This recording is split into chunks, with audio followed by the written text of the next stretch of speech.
Descent, the final Exo Zombies map. With Carrier being the most innovative map, introducing a lot of new features, Descent takes a lot of that and was able to package everything into one of the coolest settings we've ever seen to send off Exo Zombies on a high note. Right away, this map gives off serious Bioshock vibes for obvious reasons. It's set in a high society underwater city where you play at the Trident retreat section of it. The spawn room really sets the tone that this is the final map. The stormy sky, crashing waves, and the tall buildings in the distance create a dramatic and serious atmosphere. Sadly, this kind of all goes away once you drop down and start exploring the map, as it changes into more of a sense of awe at how cool everything looks. Without a doubt, Descent is by far the best looking map in Advanced Warfare. Every area has something of interest to catch your eye, from the hallways with massive windows that let you see different sea animals, to the Galleria with the jellyfish and different shops, to the reception area and Great Hall. It's all just really nice to look at. I also love the classy elevator music playing in the background, as if the retreat still functions like it used to in its prime. While most of the map is pretty clean, there are some small touches that make the map feel slightly eerie to match the surface areas, like the glitching advertisements and the random bloodstains in areas like the lounge. The mix of colors and details gives the map a lot of personality and makes it, in my opinion, one of the best looking maps in the series. Navigating Descent can be a bit challenging, as many areas are tight or congested, which creates plenty of choke points as you move between sections of the map. If you're looking for the best places to train, I found using the spa and Great Hall to be the safest options. Even then, it's still easy to get overrun if you're not careful, so I often found myself running semi-full map trains instead of sticking to one area. To make traversal easier, Sledgehammer included a few movement options to help players get around more efficiently.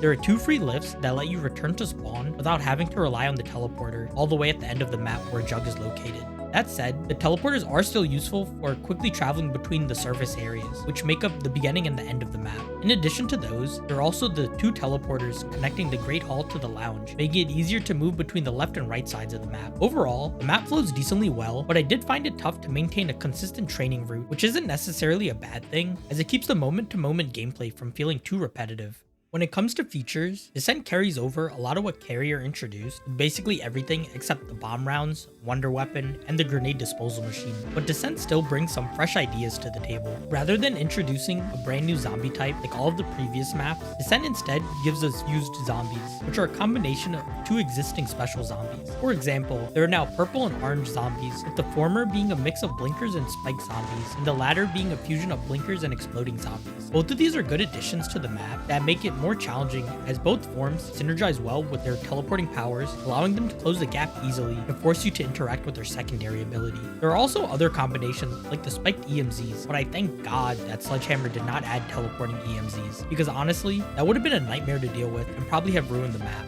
Then we have the new weapons added to this map, starting with the wonder weapon, the Trident. It's a very unique wonder weapon that's more fun than it is practical. The Trident is pretty inconsistent, firing a bouncing energy ball that deals solid damage if it manages to hit a zombie. You'll get the most out of it if you spam it in tighter areas, which Descent thankfully has a lot of. It's similar to the Limbo in that sense, where it excels in areas where you typically would rather avoid, once again adding to the risk and reward of the weapon. Overall, I think the Trident's a decent weapon. It's quirky and fun to use, but the RNG aspect does hurt it in terms of how useful it can actually be.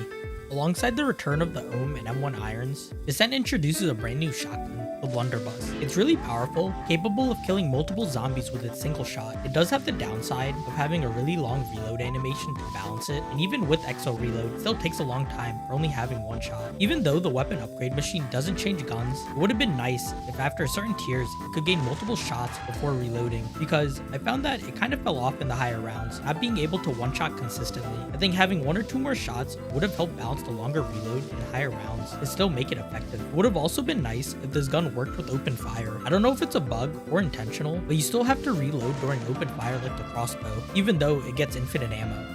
It's a real shame because you have weapons like the Mayhem and RW1 pistol that work perfectly fine during open fire and become really fun to use. I would have loved to see a semi-auto version of the Blunderbuss that probably would have had high recoil during the power-up and be able to blast any zombie I see without the need to reload. As it stands, the Blunderbuss is a fun and satisfying weapon early on, but kinda struggles to keep up as the game goes on.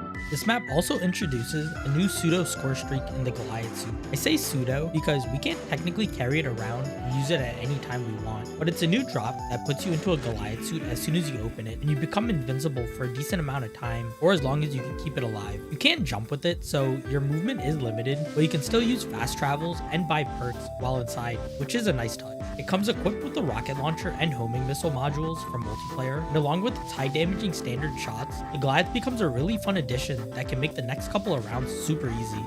Finally, we have the most unique aspect of this map, the boss fight with Oz. This is technically the first time in all of Zombies where we get a real boss fight, and it's split into 2 stages. Your first visit to the boss arena happens on round 5, where you're teleported in and forced to listen to some pretty cringy lines from Oz. Spoiler alert, I've just taken control of the teleportation systems. I'm your daddy now.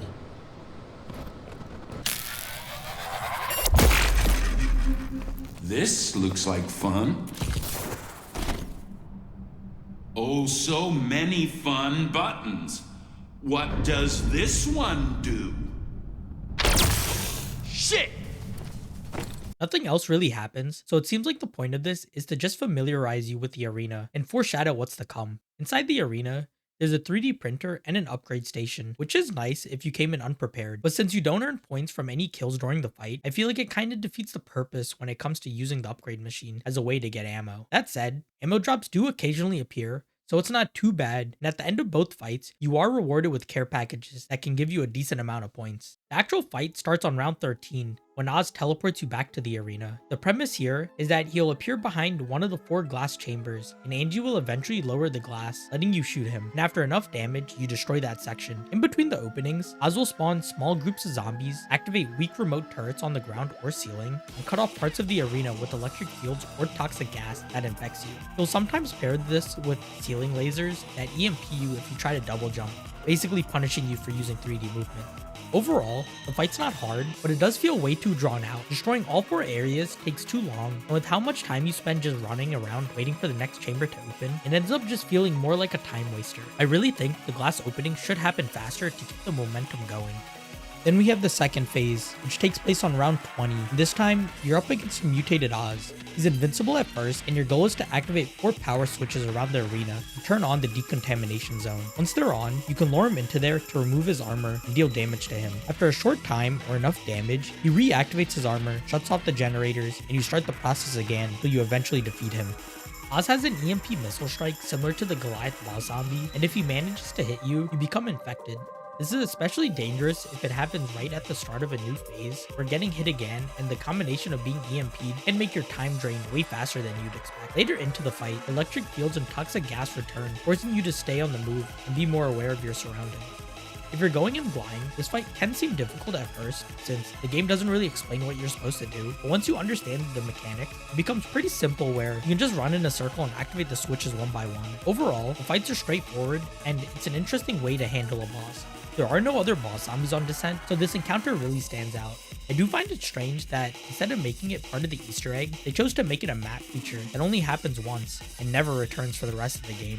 Personally, I wonder if the first phase would have worked better as a series of smaller encounters, like starting on round 10 and then every 5 rounds after, you destroy one compartment, leading up to a final showdown with Oz on round 30. As a reward, maybe you unlock a Goliath Suit spawn point where you can pay to summon one, or maybe permanent access to the boss room via a teleporter, or even a free Mark 25 weapon. No, I'm not saying that version would definitely be better. It could end up making the map feel overloaded and more annoying, playing like Infection, especially when stacked on top of the Return of the Infected and Dog rounds. But it does raise the question, what's the best way to make a boss fight core part of a zombies map instead of just a one-off gimmick? I'm sure one of you out there can come up with something better than me, and if you got an idea, let me know in the comments. I'd love to hear your take on it and how you would add a boss fight to a map that's not part of the Easter egg.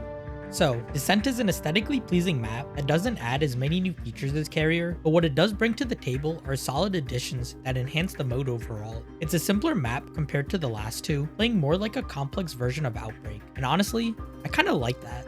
It doesn't have any annoying rounds like the Survivor rounds from Infection or the bomb rounds in Carrier. Outside of the 2 boss rounds, it just lets you play the map at your own pace, like a traditional zombies experience, and I think that's a great way to send off Exo Zombies. As a whole, Exo Zombies was a decent mode. It felt more experimental and gave us a nice change of pace from the traditional Treyarch formula. Technically, Descent does end on a cliffhanger, and while it's pretty unlikely we'll ever get a sequel, I'd be open to it as a mix from Treyarch, and hey, you never know.